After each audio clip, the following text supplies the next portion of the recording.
நீங்கள் ஒன்றை வெறுப்பீர்கள், மூர்க்கத்தனமாக அதை வெறுப்பீர்கள், இது நடந்துடவே கூடாது அப்படின்னு நினைப்பீங்க. ஆனா அதுல உங்களுக்கு நன்மை இருக்கும். நீங்கள் ஒன்றை ஆசைப்படுவீர்கள், இது நடந்திருக்கலாம், இந்த கோரிக்கை அல்லாஹ் ஏற்றுக்கொள்ளணும், இந்த துஆவை அல்லாஹ் அங்கீகரிக்கணும் நீங்க நினைப்பீங்க. ஆனால் அதில் உங்களுக்கு தீங்கு இருக்கும். அப்ப நம்ம அல்லாஹ்விடத்துல ஒன்னு கேட்கிறோம், இறைவா என்னுடைய இந்த துஆவை நிறைவேற்றி விடு, இந்த துஆவை அமல்படுத்தி விடு என்று நாம் கேட்கிறோம். ஆனால் அல்லாஹ் அதுல ஒரு ட்விஸ்ட் வச்சிருப்பான். இது உண்மையாலுமே ஏற்றுக்கொள்ளப்பட்டுச்சுன்னு வைங்களேன், அது நமக்கு தீங்காக இருக்கும். அந்த தீங்கை களைப்பதற்காக அல்லாஹ் என்ன செய்யலாம், நம்முடைய பிரார்த்தனையை, நம்முடைய ஆசையை அங்கீகரிக்காமல் இருக்கணும். நீ என்ன ஆசைப்பட்ட, அப்ப அல்லாஹ்விடத்துல கேட்கிறோம், கேட்டுக்கிட்டே இருக்கிறோம், அந்த துஆ ஏற்றுக்கொள்ளப்படணும் வைங்களேன், அல்லாஹ் நம்மை விட்டு தீங்கை அகற்றுகிறான், நமக்கு ஏற்படக்கூடிய அந்த தீங்கை விட்டு அல்லாஹ் நம்மை காப்பாற்றுகிறான். இதுதான் ஒரு ஈமான் கொண்டவருடைய மனநிலையாக இருக்கணும். உடனே ஒரு பிரார்த்தனை ஏற்றுக்கொள்ளப்பட்டுச்சா அதில் அல்லாஹ்வுக்கு நன்றி செலுத்தணும். தாமதமாக ஒரு பிரார்த்தனை ஏற்றுக்கொள்ளப்படுகிறதா அதனுடைய முக்கியத்துவத்தை உணர்த்துவதற்காக அல்லாஹ் தாமதப்படுத்துறான். ஒரு பிரார்த்தனை ஏற்றுக்கொள்ளவே படலையா, ஒரு தீங்கிலிருந்து அல்லாஹ் நம்மை காப்பாற்றி இருக்கிறான் என்று ஒரு ஈமான் கொண்டவருடைய மனநிலை இருக்க வேண்டும்.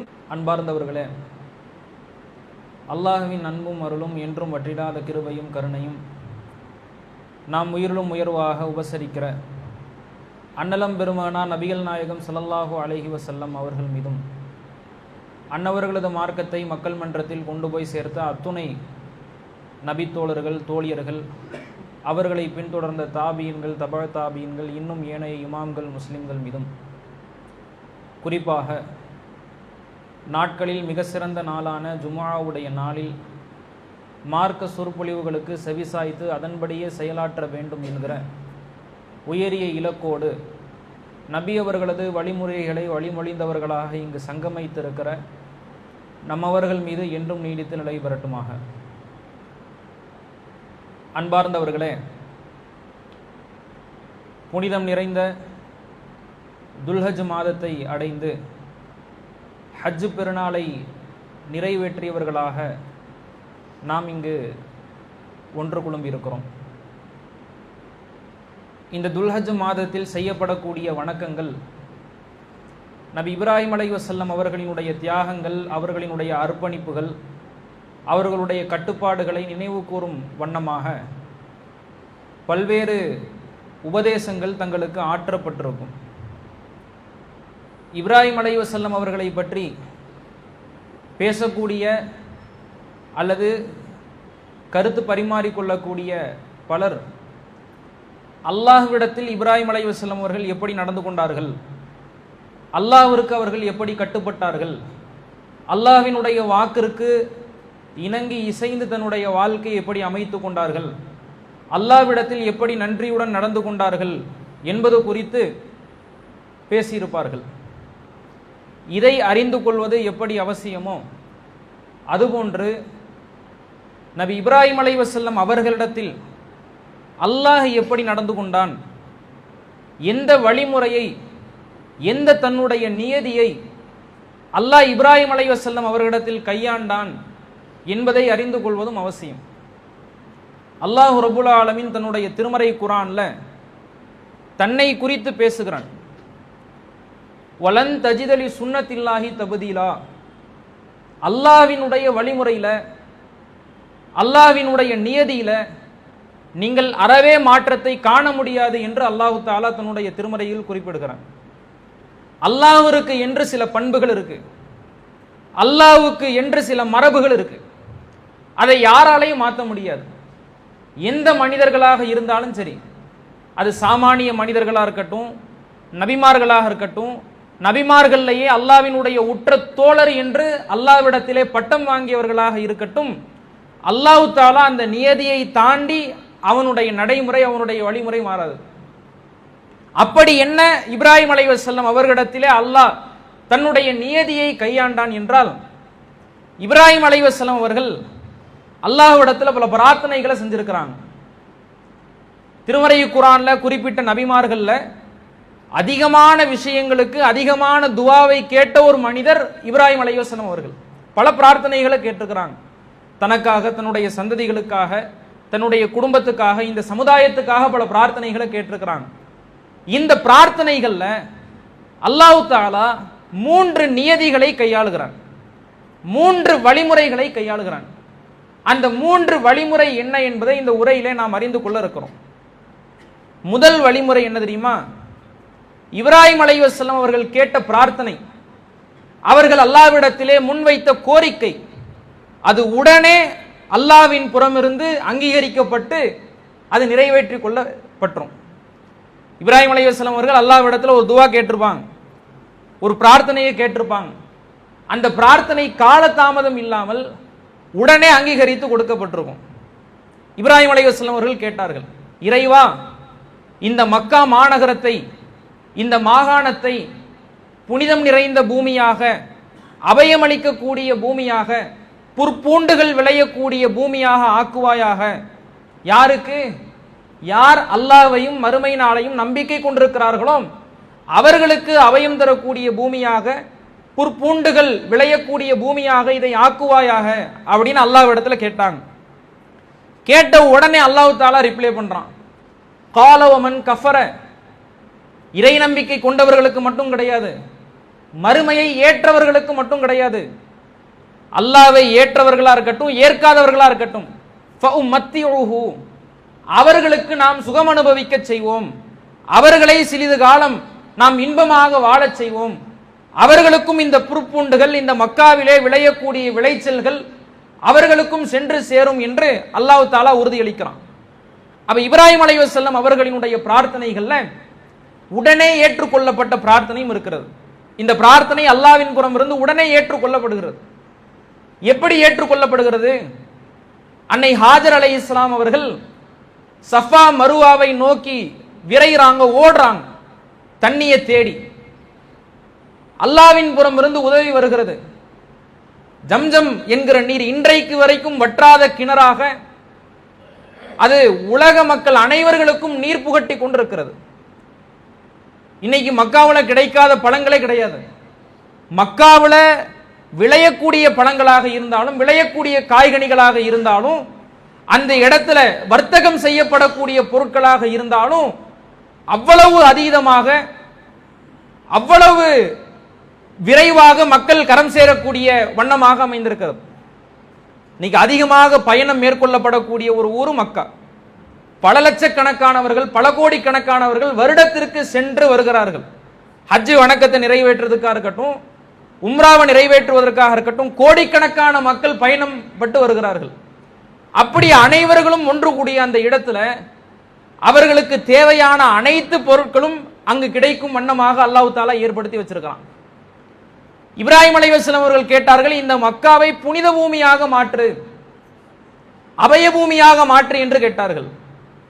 இன்னைக்கும் மக்காவில் வேட்டை பிராணிகள் அங்கு வேட்டையாடப்படாது, புற்பூண்டுகள் அங்கு பிடுங்கப்படாது, பழிக்கு பழி அங்கு வாங்கப்படாது, கொலை செய்யப்படாது.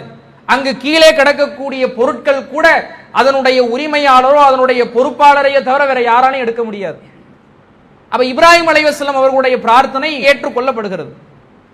இப்படி நாமளும் அல்லாஹ்விடத்துல துவா கேட்டிருப்போம், இறைவா, நான் நல்ல பணக்காரனாகணும், என்னுடைய கடன் பிரச்சனைகள் எல்லாம் தீர்ந்து போகணும், எனக்கு ஆரோக்கியமான உடல் நிலையை நீ கொடு, சுகரு, பிபி, கொலஸ்ட்ரால், இது மாதிரி எந்த நோயும் எனக்கு இருக்கக்கூடாது. இப்படின்னு பல துவாக்கள், பல கோரிக்கைகளை அல்லாஹ்விடத்துல நாம வச்சிருப்போம். இந்த கோரிக்கைகள் அல்லாஹ்விடத்துல காலதாமதமின்றி ஏற்றுக்கொள்ளப்படும். பள்ளிவாசல்ல வந்திருப்போம், ஜும்மாவிலையோ அல்லது வேறு தொழுகையிலேயோ அல்லாஹ்விடத்துல கரமேந்தி துவா கேட்டிருப்போம். வெளியே போன உடனேயே அதை கண்கூடாக பார்ப்போம், அல்லாஹ் என்னடா இது கேட்ட உடனே நமக்கு கொடுத்துட்டானே. இந்த மாதிரி அல்லாஹ் நம்மை அணுகும் பொழுது, இந்த நியதியை அல்லாஹ் நம்மிடத்தில் கையாளும் பொழுது, ஒரு இறை நம்பிக்கை கொண்டவனாக நம்முடைய மனநிலை எப்படி இருக்குன்னு தெரியுமா? அல்லாஹ்வுக்கு அதிகம் அதிகமாக நாம நன்றி செலுத்தணும். அல்லாஹ் யாரு? அவன் எந்த இடத்துல இருக்கிறான்? அவன் எவ்வளவு பெரியவன்? அவன் நான் கேட்ட ஒரு கோரிக்கைய, நான் யாரு? மண்ணால் உருவாகி மலத்தை சுமக்கக்கூடிய ஒரு மனிதன். நான் கேட்ட ஒரு கோரிக்கையை உடனே ஏற்றுக்கொள்கிறானே, இவனுக்கு நாம நன்றி செலுத்தணும். நன்றி உணர்வோடு, காலம் வரையிலே நன்றி உணர்வோடு இருக்கணும். அல்லாஹ் சிலரை குறித்து திருமறை குர்ஆன்ல பேசுறான். இதா மஸ்ஸல் இன்சான லுர்ரு, சில மனிதர்களுக்கு துன்பம் ஏற்படும் பொழுது, தானாலி ஜம்பிஹி அவ் காயிதன் அவ் காயிமா, அவன் எப்படி துவா கேட்கிறான் தெரியுமா? அல்லாஹ்விடத்துல உருண்டு புரண்டு நின்று அமர்ந்து அல்லாஹ்விடத்துல கேட்கிறான். வலம்மா கஷஃப்னா அன்ஹு லுர்ர, அவனுடைய துன்பத்தை, துயரத்தை, இன்னலை, இடர்பாட்டை அவனை விட்டு நாம் நீங்க செய்து விட்டால் எப்படி ஆயிடுறான்? அவன் நம்மை அழைக்காதவனை போன்று மாறிவிடுகிறான். இது எவ்வளவு நன்றி கெட்ட செயல் அப்படிங்கிறத அல்லாஹ் உணர்த்துறான். அல்லாஹ்விடத்துல ஒரு கோரிக்கை, அல்லாஹ்விடத்துல உனக்கு ஒரு தேவை இருக்கு, அல்லாஹ் இந்த துவாவை ஏற்கணும், இந்த பிரார்த்தனையை அங்கீகரிக்கணுங்கிறதுக்காக நீ எப்படி எல்லாம் துவா கேட்ட. ஃபர்லான வக்துக்கு வரமாட்டாரு சிலர் பார்த்தீங்கன்னா, ஃபர்ல தொழுகைக்கு வரமாட்டாங்க. அல்லாஹ்விடத்துல ஏதாவது ஒரு கோரிக்கை நிறைவேற்றப்படணும், ஒரு துவா அங்கீகரிக்கப்படணும்னா உருண்டு பரண்டு துவா கேட்பாங்க.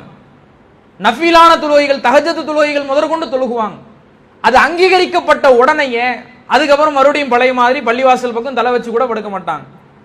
அப்ப இது யாருடைய பண்பாடு? காஃபிர்களுடைய பண்பாடு, மக்கத்து இறைமறுப்பாளர்களுடைய பண்பாடு.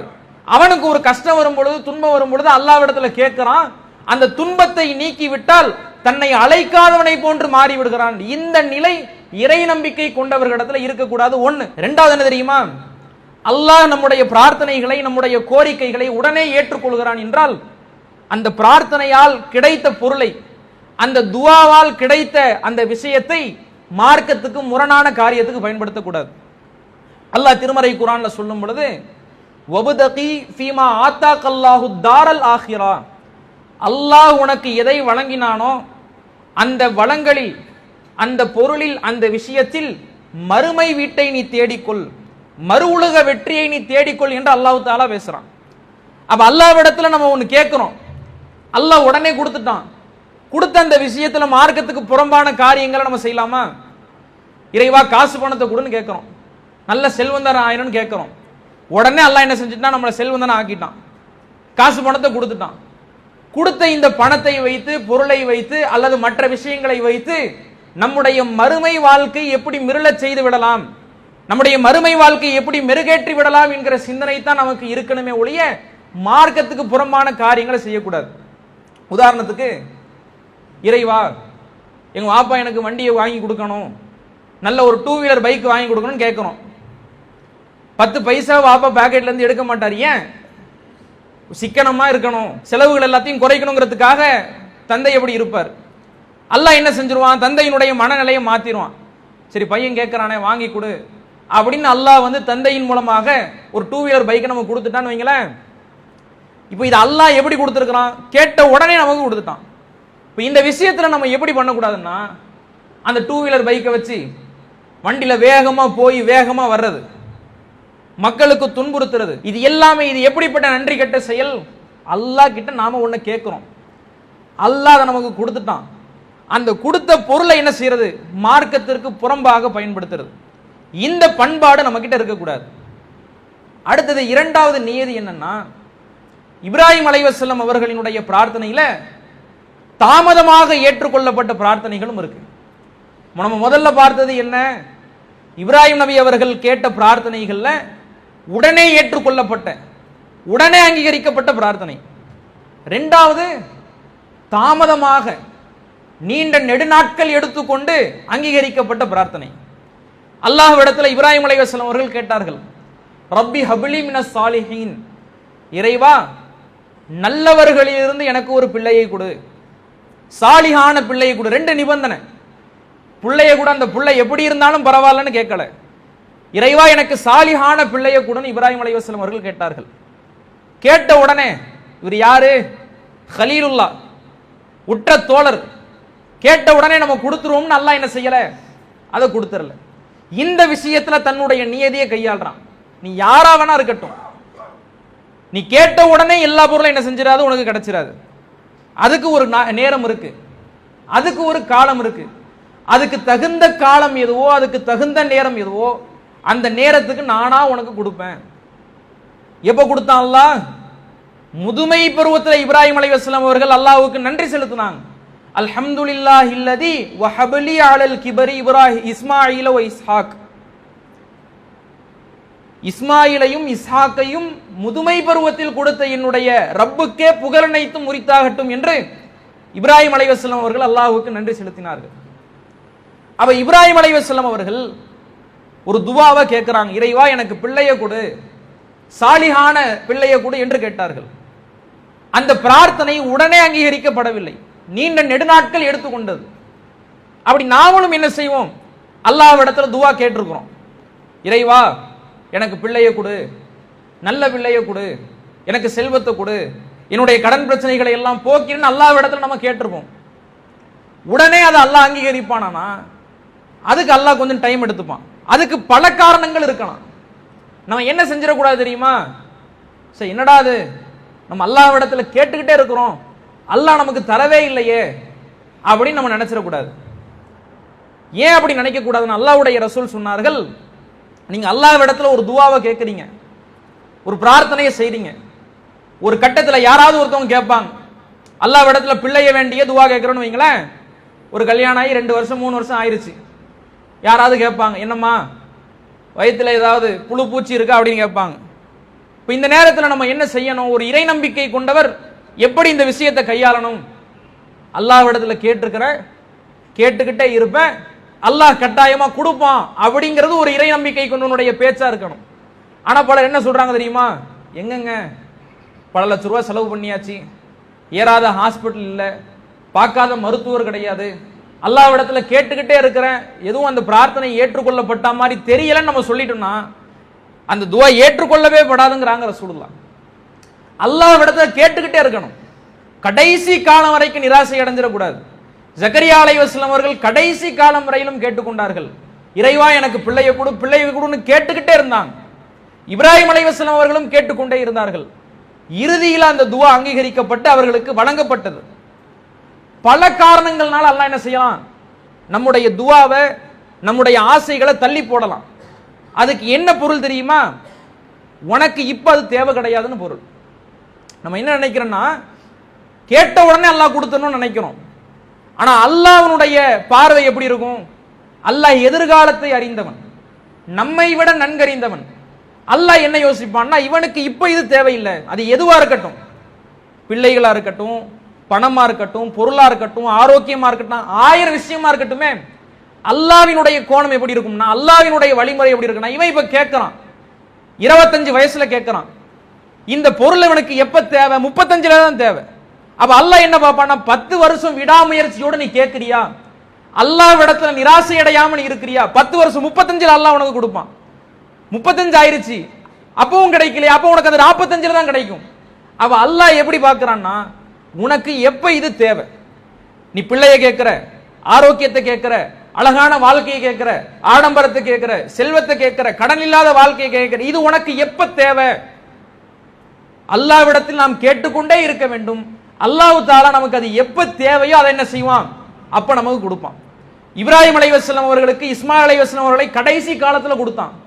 கடைசி காலத்துல கொடுத்து அல்லாஹ் எப்படியான உடன்படிக்கை எடுத்தான், வஹிதுனா இலா இப்ராஹிம் வ இஸ்மாயில அன் தஹிரா பைத்தி லித்தாயிஃபீன வல் ஆகிஃபீன வ ருக்கஇ சுஜூத். இப்ராஹிம் இடத்திலேயும் இஸ்மாயில் இடத்திலேயும் நாம் உடன்படிக்கை எடுத்தோம், என்னவென்று, இந்த காவா என்கிற ஆலயத்தை தவாப் செய்யக்கூடிய, ருக்கு சுஜூதுகள் செய்து நின்று தொழுது வணங்கக்கூடிய, அதிலே இஅ்திகாஃப் இருக்கக்கூடியவர்களுக்கு நீங்கள் இந்த ஆலயத்தை புனர்நிர்மாணம் செய்யணும், இந்த ஆலயத்தை நீங்கள் தூய்மைப்படுத்தணும். உதாரணத்திற்கு அல்லாஹ் இப்ராஹிம் அலைஹிஸ்ஸலாம் அவர்களுக்கு சீக்கிரமே இந்த புள்ள பாக்கியத்தை கொடுத்துட்டான்னா, இந்த குழந்தை செல்வத்தை கொடுத்துட்டான்னா, கடைசி காலத்துல இந்த கட்டளை வருது. இப்ராஹிம் அலைஹிஸ்ஸலாம் அவர்களும் முதியவரா இருப்பாங்க, இஸ்மாயில் அலைஹிஸ்ஸலாம் அவர்களும் முதிய பருவத்தில் இருப்பாங்க.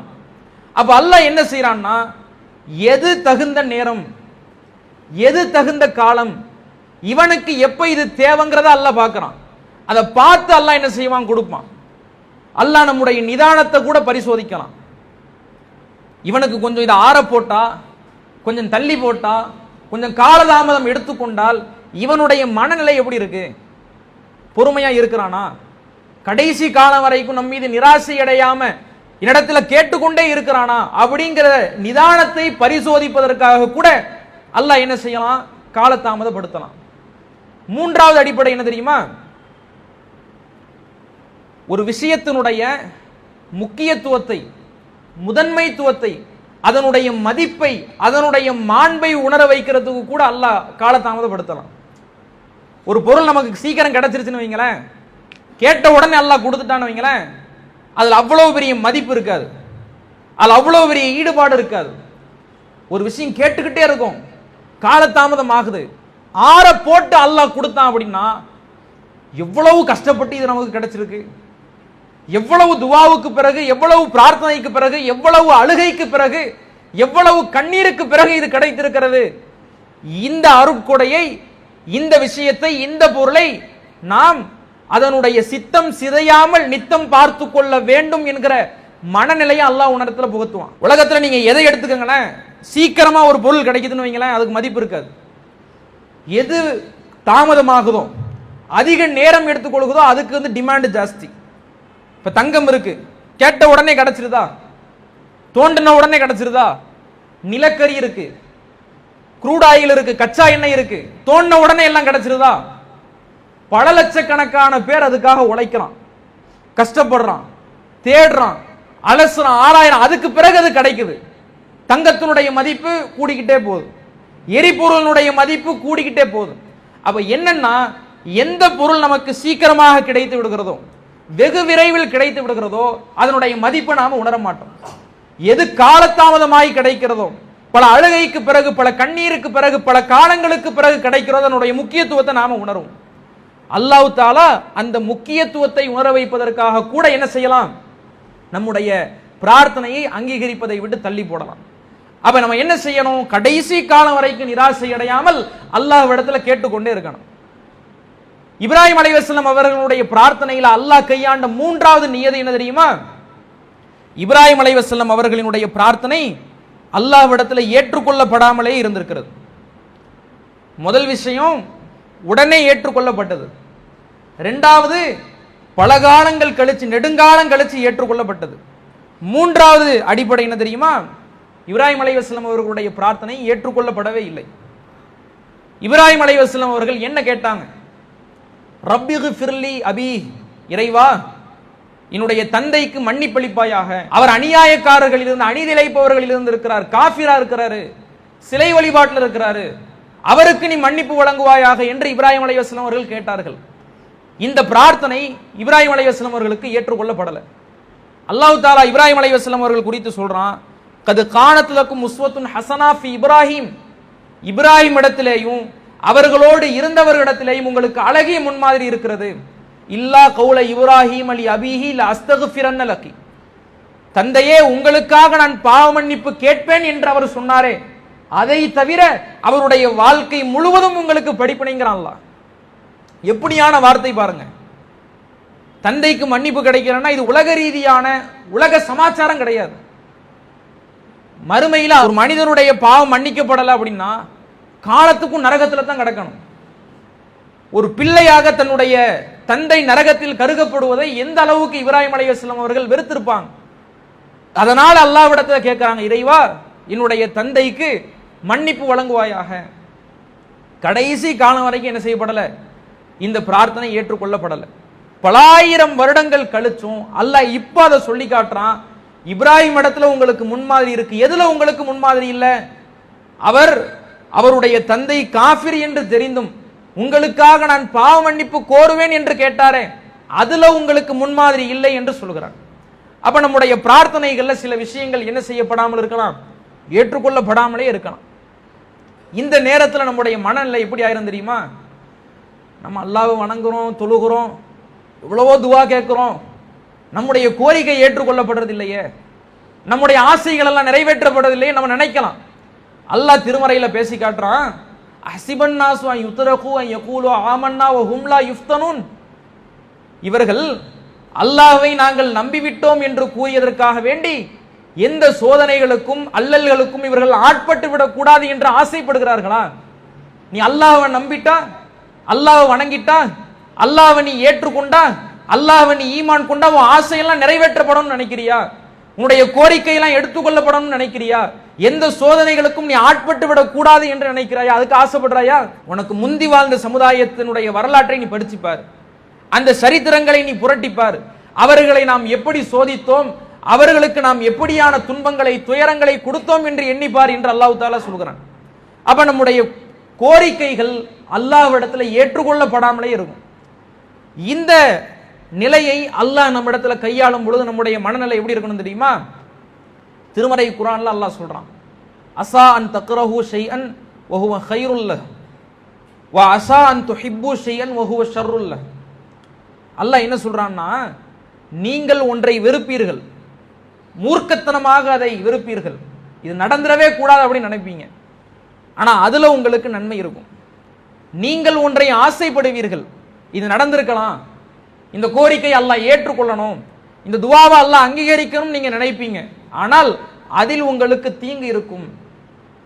அப்ப நம்ம அல்லாஹ்விடத்துல ஒன்னு கேட்கிறோம், இறைவா என்னுடைய இந்த துஆவை நிறைவேற்றி விடு, இந்த துஆவை அமல்படுத்தி விடு என்று நாம் கேட்கிறோம். ஆனால் அல்லாஹ் அதுல ஒரு ட்விஸ்ட் வச்சிருப்பான். இது உண்மையாலுமே ஏற்றுக்கொள்ளப்பட்டுச்சுன்னு வைங்களேன், அது நமக்கு தீங்காக இருக்கும். அந்த தீங்கை களைப்பதற்காக அல்லாஹ் என்ன செய்யலாம், நம்முடைய பிரார்த்தனையை நம்முடைய ஆசையை அங்கீகரிக்காமல் இருக்கலாம். உதாரணத்துக்கு சொல்லணும்னா, சென்னை டிராபிக்ல போய்கிட்டு இருக்கோம், தூரத்தில் கிரீன் சிக்னல் 10 செகண்ட் தான் இருக்கு, அழுத்தி போறோம், போகும் பொழுது ரெட் சிக்னல் வந்துருச்சு. அப்ப யோசிக்கிறோம், என்னடா அது 10 செகண்ட் முன்னாடி வந்திருந்தா அடிக்கிற வெயில்ல நொந்து நூடுல்ஸ் ஆகாம ஜங்ஷனை கடந்து போயிருக்கலாமே, சிக்னலை கடந்து போயிருக்கலாமே நினைக்கிறோம். திடீர்னு பார்த்தா அந்த ஜங்ஷன்ல ஒரு விபத்து. அப்ப என்ன நினைச்சோம், ஆஹா நல்ல வேளை நம்ம 10 செகண்டுக்கு முன்னாடி வரல, 10 செகண்டுக்கு முன்னாடி வந்திருந்தா இந்த விபத்துல நாமளும் ஆளாகி இருப்போம், அடிபட்டிருப்போம் அப்படின்னு நினைப்போம். அப்ப இதுல அல்லாஹ் என்ன சொல்ல வர்றான், நீ என்ன ஆசைப்பட்ட, எப்படியாவது சிக்னலை தாண்டி போயணும்னு ஆசைப்பட்ட, ஆனா அதுல உனக்கு ஒரு தீமை இருக்கு. எதை வெறுத்த, என்னடா அது வெயில்ல போய் நிக்கணுமா கருகணுமா அப்படின்னு நீ வெறுத்த, அதுல உனக்கு நன்மை இருக்குங்கிறான். அப்ப அல்லாஹ்விடத்துல கேட்கிறோம், கேட்டுக்கிட்டே இருக்கிறோம், அந்த துஆ ஏற்றுக்கொள்ளப்படலன்னு வைங்களேன், அல்லாஹ் நம்மை விட்டு தீங்கை அகற்றுகிறான். நமக்கு ஏற்படக்கூடிய அந்த தீங்கை விட்டு அல்லாஹ் நம்மை காப்பாற்றுகிறான். இதுதான் ஒரு ஈமான் கொண்டவருடைய மனநிலையாக இருக்கணும். இந்த 3 அடிப்படைகளும் இந்த 3 நியதிகளும் இப்ராஹிம் அலைஹிஸ்ஸலாம் அவர்களுடைய வாழ்க்கையில கையாளப்பட்டது. உடனே அங்கீகரிக்கப்பட்ட பிரார்த்தனையும் இருக்குது, தாமதமாக அங்கீகரிக்கப்பட்ட பிரார்த்தனையும் இருக்குது, அங்கீகரிக்கப்படவே படாத பிரார்த்தனையும் இருக்கிறது. இந்த 3 நிலையிலையும் ஒரு இறை நம்பிக்கை கொண்டவர் எப்படி கையாள வேண்டும் என்று நபி இப்ராஹிம் அலைஹிஸ்ஸலாம் அவர்கள் நமக்கு கற்றுக் கொடுக்கிறான். உடனே ஒரு பிரார்த்தனை ஏற்றுக்கொள்ளப்பட்டுச்சா அதில் அல்லாஹ்வுக்கு நன்றி செலுத்தணும். தாமதமாக ஒரு பிரார்த்தனை ஏற்றுக்கொள்ளப்படுகிறதா அதனுடைய முக்கியத்துவத்தை உணர்த்துவதற்காக அல்லாஹ் தாமதப்படுத்தினான். ஒரு பிரார்த்தனை ஏற்றுக்கொள்ளவே படலையா, ஒரு தீங்கிலிருந்து அல்லாஹ் நம்மை காப்பாற்றி இருக்கிறான் என்று ஒரு ஈமான் கொண்டவருடைய மனநிலை இருக்க வேண்டும். அத்தகைய பக்குவமுடையவர்களாக அல்லாஹ் ரப்புல் ஆலமீன் நம்மவர்களை ஆக்கி அருள் புரிவானாக. வாஹிரு தாவாஹும் அல்ஹம்துலில்லாஹி ரப்பில் ஆலமீன். அஸ்ஸலாமு அலைக்கும் வரஹ்மத்துல்லாஹ். அல்லாஹு அக்பர், அல்லாஹு அக்பர்.